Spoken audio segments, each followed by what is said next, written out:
ಎಲ್ಲರಿಗೂ ನಮಸ್ಕಾರ ಸ್ನೇಹಿತರೆ. ನಾನು ಈ ಹಿಂದಿನ ವಿಡಿಯೋದಲ್ಲಿ ಕರ್ನಾಟಕ ಆರೋಗ್ಯ ಸಂಜೀವಿನಿ ಯೋಜನೆಯಡಿ ಗ್ರಾಮ ಪಂಚಾಯತಿ ಸಿಬ್ಬಂದಿಗಳನ್ನ ಯಾವ ರೀತಿ ರಿಜಿಸ್ಟರ್ ಮಾಡ್ಕೋಬೇಕು ಅನ್ನೋದ್ರ ಬಗ್ಗೆ ಸಂಪೂರ್ಣವಾದ ಮಾಹಿತಿನ ತಿಳಿಸ್ಕೊಟ್ಟಿದ್ದೆ. ತಾಲೂಕ್ ಪಂಚಾಯತಿ HRMS ಲಾಗಿನ್ನಿಂದ ಅಪ್ರೂವಲ್ ಆಗಿ ಬಂದಂತಹ ಸಿಬ್ಬಂದಿಗಳ ಡಿಪೆಂಡರ್ಸ್ಗಳನ್ನ ಯಾವ ರೀತಿ ಎಂಟ್ರಿ ಮಾಡ್ಕೋಬೇಕು ಅನ್ನೋದ್ರ ಬಗ್ಗೆ ನಾನು ನಿಮಗೆ ಈ ವಿಡಿಯೋದಲ್ಲಿ ತಿಳಿಸ್ಕೊಡ್ತೀನಿ. ಮೊದಲಿಗೆ ನಿಮ್ಮ ಯೂಸರ್ ID ಮತ್ತು ಪಾಸ್ವರ್ಡ್ನ ಬಳಸಿ ಲಾಗಿನ್ ಆಗಬೇಕಾಗುತ್ತೆ. ಸೊ ನಾನೀಗ ಲಾಗಿನ್ ಆಗಿದ್ದೀನಿ. ಸೊ ಯೂಸರ್ ID ಪಾಸ್ವರ್ಡ್ ನಾವು ಹಿಂದಿನ ರಿಜಿಸ್ಟ್ರೇಷನ್ ಟೈಮ್ನಲ್ಲೇ ಅದನ್ನು ನಾವು ಪಾಸ್ವರ್ಡ್ನ ಕ್ರಿಯೇಟ್ ಮಾಡ್ಕೊಡೋದ್ರಿಂದ ಅದೇ ಯೂಸರ್ ID ಪಾಸ್ವರ್ಡ್ನ ನಾವೀಗ ಬಳಸಿ ಲಾಗಿನ್ ಆಗಬೇಕಾಗುತ್ತೆ. ಸೊ ನಾನೀಗ ಲಾಗಿನ್ ಆಗಿದ್ದೀನಿ. ಲಾಗಿನ್ ಪೇಜ್ನಲ್ಲಿ ಎಡಗಡೆ ಟಾಪಲ್ಲಿ ಏನು 3 ಲೈನ್ಸ್ ಕಾಣ್ತಾ ಇದೆ ಅದನ್ನು ಕ್ಲಿಕ್ ಮಾಡಿದಾಗ ಡಿಪೆಂಡರ್ಸ್ ರಿಜಿಸ್ಟ್ರೇಷನ್ ಅಂದ್ಬಿಟ್ಟು ಒಂದು ಆಪ್ಷನ್ ಶೋ ಆಗ್ತಾ ಇದೆ. ಓಕೆ, ನಾನೀಗ ಡಿಪೆಂಡೆಂಟ್ ರಿಜಿಸ್ಟ್ರೇಷನ್ ಆಪ್ಷನ್ ಮೇಲೆ ಕ್ಲಿಕ್ ಮಾಡ್ತಾ ಇದ್ದೀನಿ. ಸೊ ಕ್ಲಿಕ್ ಮಾಡಿದ ನಂತರ ನಿಮ್ಗೆ ಈ ರೀತಿ ಒಂದು ಪೇಜ್ ಓಪನ್ ಆಗುತ್ತೆ. ಸೊ ಇದರಲ್ಲಿ ರಿಲೇಷನ್ಶಿಪ್ ಅಂತ ಒಂದು ಆಪ್ಷನ್ ಶೋ ಆಗ್ತಾ ಇದೆ.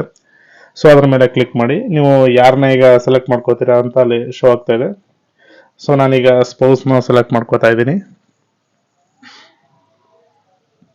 ಓಕೆ, ಅವ್ರದ್ದು ಆಧಾರ್ ಅಥೆಂಟಿಕೇಟ್ ಕೇಳ್ತಾ ಇದೆ.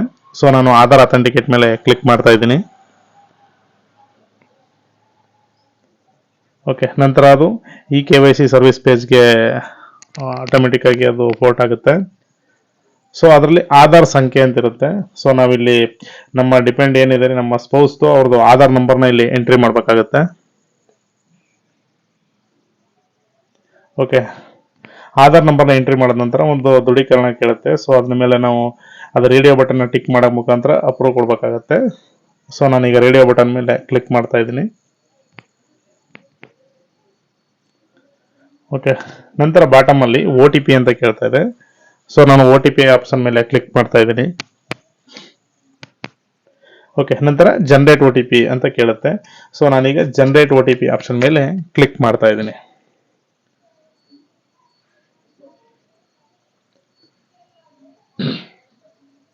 ಓಕೆ, ಸೆಂಟ್ OTP ಸಕ್ಸಸ್ಫುಲಿ ಅಂತ ಬಂದಿದೆ. ಸ್ನೇಹಿತರೆ, ನಾವು ಇಲ್ಲೊಂದು ಈಗ ಗಮನಿಸಬೇಕಾದ ಏನು ಅಂದರೆ ನಮ್ಮ ಏನಿದೆ ಡಿಪೆಂಡ್ ಅವ್ರ ಮೊಬೈಲ್ಗೆ OTP ನಂಬರ್ ಸೆಂಡ್ ಆದ ನಂತರ ನಾವಿಲ್ಲಿ ಕ್ಲಿಕ್ ಮಾಡಬೇಕಾಗುತ್ತೆ ಓಕೆ ಬಟನ್ನ.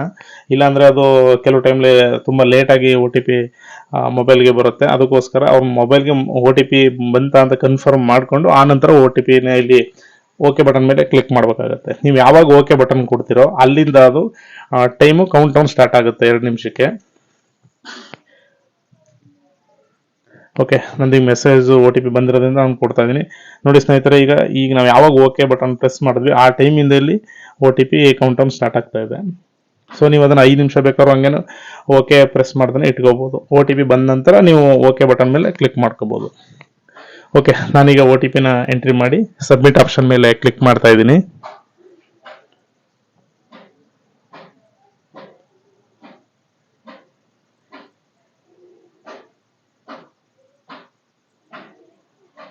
ಓಕೆ, ಈಗ ನಮ್ದು ಡಿಪೆಂಡ್ ಏನಿದೆ ಸ್ಪೌಸ್ದು ಅವ್ರದ್ದು ಫೋಟೋ ಸಮೇತ ಅವ್ರ ಡೀಟೇಲ್ಸ್ ಎಲ್ಲ ಅಲ್ಲಿ ಬಂದಿರುತ್ತೆ. ಏನಿರುತ್ತೆ ಆಧಾರ್ ಡೀಟೇಲ್ಸು ಅದೇ ಕೂಡ ಇಲ್ಲಿಗೆ ಫೆಚ್ ಆಗಿರುತ್ತೆ.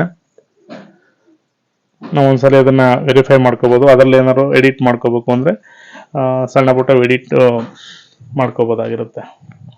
ಸೊ ಅವ್ರ ಡೇಟ್ ಆಫ್ ಬರ್ತು ಅಲ್ಲೇ ಆಟೋಮೆಟಿಕ್ ಬಂದಿರುತ್ತೆ.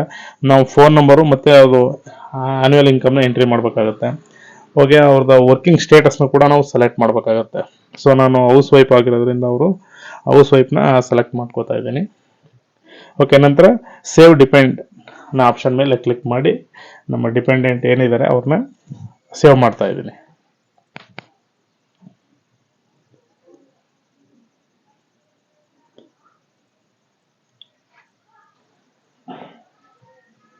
ಓಕೆ, ನಂತರ ನಾವು ಸೇವ್ ಡಿಪೆಂಡೆಂಟ್ ಆಪ್ಷನ್ ಮೇಲೆ ಕ್ಲಿಕ್ ಮಾಡಿದ ನಂತರ ಬಾಟಮ್ ಅಲ್ಲಿ ಈ ರೀತಿ ಅವ್ರದ್ದು ಯಾರನ್ನ ಸೇವ್ ಡಿಪೆಂಡ್ ಮಾಡ್ಕೋತೀನಿ ಅವ್ರದ್ದು ಕೆಳಗಡೆ ಶೋ ಆಗ್ತಾ ಇರುತ್ತೆ. ಸೊ ಇದ್ರಲ್ಲಿ ಹಂಗೇನೆ ವ್ಯೂ ಮಾಡಿ ನೋಡ್ಬೋದು. ಆಪ್ಷನ್ಲಿ ಎಡಿಟ್ ಮತ್ತೆ ಡಿಲೀಟ್ ಆಪ್ಷನ್ ಕೂಡ ಇರುತ್ತದೆ. ಸೊ ಏನಾದ್ರು ವ್ಯತ್ಯಾಸ ಇದ್ರೆ ಡಿಲೀಟ್ ಮಾಡ್ಕೋಬಹುದು. ಮತ್ತೆ confirm defend information provide correct ಕೇಳ್ತಾ ಇದೆ, ಎಲ್ಲ ಕರೆಕ್ಟ್ ಇದೆ ಅಂತ ಕೇಳ್ತಾ ಇದೆ. ಸೊ ಅದನ್ನ ಈಗಲೇನು ಓಕೆ ಕೊಡೋದೇನು ಬೇಡ. ನಮ್ಮ ಡಿಪೆಂಡ್ ಏನಿದೆ ಅಷ್ಟು ಜನ ಎಂಟ್ರಿ ಮಾಡಿದ ನಂತರ ನಾವು ಅದನ್ನ ಕೊಟ್ಕೋಬೇಕಾಗುತ್ತೆ. ಮತ್ತೆ ನಮ್ಮ ನೆಕ್ಸ್ಟ್ ಡಿಪೆಂಡೆಂಟ್ ಬಂದು ಡಾಟರ್ ಆಗಿರುತ್ತೆ. ಸೊ ನಾನಿಲ್ಲಿ ರಿಲೇಶನ್ಶಿಪ್ಗೆ ಹೋಗಿ ಮತ್ತೆ ಡಾಟರ್ ಅಂತ ಸೆಲೆಕ್ಟ್ ಮಾಡ್ಕೋತಿದ್ದೀನಿ. ಸನ್ನಲ್ಲ ಡಾಟರ್. ಓಕೆ, ಓಕೆ, ಅವ್ರದ್ದು ಕೂಡ ಕೆಲವು ಎಲಿಜಿಬಿಲಿಟಿ ಕಂಡೀಷನ್ಸ್ ಕೇಳುತ್ತೆ. ಓಕೆ, ಅವರು 30 ಇಯರ್ಸ್ ಒಳಗಡೆ ಇರಬೇಕು ಅಂತ ಕೇಳುತ್ತೆ. ಸೊ ನಾನು ಅದಕ್ಕೆ ಎಸ್ ಅಂತ ಕೊಡ್ತಾ ಇದ್ದೀನಿ.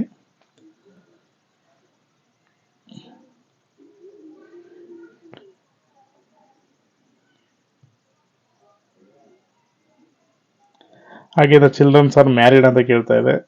ಸೊ ನೋ ಅಂತ ಕೊಡ್ತಾ ಇದ್ದೀನಿ. ಹಾಗೆ ದ ಚಿಲ್ಡ್ರನ್ಸ್ ಆರ್ ಎಂಪ್ಲಾಯ್ಡ್ ಅಂತ ಕೇಳ್ತಾ ಇದೆ. ಸೊ ನೋ ಅಂತ ಟಿಕ್ ಮಾಡ್ತಾ ಇದ್ದೀನಿ. ಸೊ ಇದೇ ರೀತಿ ನಾನು ಅವ್ರದ್ದು ಕೂಡ ಅಂದರೆ ಬರ್ತ್ ಸರ್ಟಿಫಿಕೇಟ್ ಕೇಳುತ್ತೆ, ಮಕ್ಕಳದ್ದು ಏನಿರುತ್ತೆ ಚಿಕ್ಕ ಮಕ್ಕಳದೆಲ್ಲ ಬರ್ತ್ ಸರ್ಟಿಫಿಕೇಟ್ ಕೇಳುತ್ತೆ. ಸೊ ಅದು ಬರ್ತ್ ಸರ್ಟಿಫಿಕೇಟ್ ಕೂಡ ಸ್ಕ್ಯಾನ್ ಮಾಡಿ ಅಪ್ಲೋಡ್ ಮಾಡಬೇಕಾಗತ್ತೆ. ಅಪ್ಲೋಡ್ ಮಾಡಿದ ನಂತರ ಈ ರೀತಿ ನಮ್ಮ ಡಿಪೆಂಡೆನ್ಸ್ ಎಲ್ಲ ಬಾಟಮಲ್ಲಿ ಬರ್ತಾರೆ. ಸೊ ನಾನೀಗ ಎಲ್ಲರನ್ನೂ ಈಗ ಅಪ್ರೂವ್ ಮಾಡ್ತಾ ಇದ್ದೀನಿ. ಅಲ್ಲಿ ರೇಡಿಯೋ ಬಟನ್ ಇದೆ, ನಾನು ಒದಗಿಸಿದ ಎಲ್ಲ ಆಧಾರಿತ ಮಾಹಿತಿ ಸರಿಯಾಗಿದೆ ಅಂದ್ಬಿಟ್ಟು. ಸೊ ಅದ್ರ ಮೇಲೆ ಕ್ಲಿಕ್ ಮಾಡಿ ಅಪ್ರೂವ್ ಮಾಡಬೇಕಾಗತ್ತೆ. ಸೊ ನಾನೀಗ ಅದನ್ನು ಅಪ್ರೂವ್ ಮಾಡ್ತಾ ಇದ್ದೀನಿ.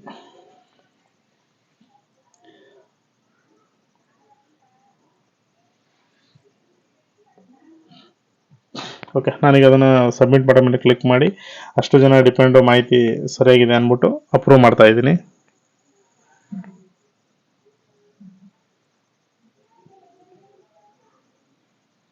ಓಕೆ ಸ್ನೇಹಿತರೆ, ಈ ರೀತಿ ನಾವು ಅಪ್ರೂವ್ ಮಾಡಿದ ನಂತರ ಸೊ ನಾವು ಅದನ್ನು ಏನೀಗ ಅಪ್ರೂವ್ ಆಗಿರೋ ಡೀಟೇಲ್ಸ್ನು ಕೂಡ ನಾವು ಅದರಲ್ಲಿ ಸೆಕೆಂಡ್ ಆಪ್ಷನ್ ಹೋಗಿ ಅಪ್ರೂವ್ಡ್ ಡಿಪೆಂಡೆಂಟ್ ಡೀಟೇಲ್ಸ್ ಅಂತಿದೆ. ಸೊ ಅದ್ರ ಮೇಲೆ ಕ್ಲಿಕ್ ಮಾಡೋದು ನೋಡ್ಬೋದು ನಾವು. ಅಲ್ಲಿ ಅಪ್ರೂವ್ ಆಗಿರೋ ಅಷ್ಟು ಜನ ಲಿಸ್ಟು ಕೂಡ ಓಪನ್ ಆಗುತ್ತೆ ಡಿಪೆಂಡೆಂಟ್ದು. ಹಾಗೆ ಈ KYC ಕೇಳುತ್ತೆ, ಅದು ನೆಕ್ಸ್ಟ್ ಇದ್ರೆ ಈ KYC ಆಗಿರುತ್ತೆ. ಸೊ ಅದನ್ನು ಕೂಡ ನಾವು ಡಿಪೆಂಡೆಂಟ್ ರಿಜಿಸ್ಟ್ರೇಷನ್ ಅಕ್ಲಾಜ್ಮೆಂಟ್ ಅಂತಿದೆ. ಸೊ ಅದ್ರ ಮೇಲೆ ಕ್ಲಿಕ್ ಮಾಡೋ ಮುಖಾಂತರ ನಾವು ಅದನ್ನು ನೋಡ್ಬೋದಾಗಿರುತ್ತೆ. Thank you for watching.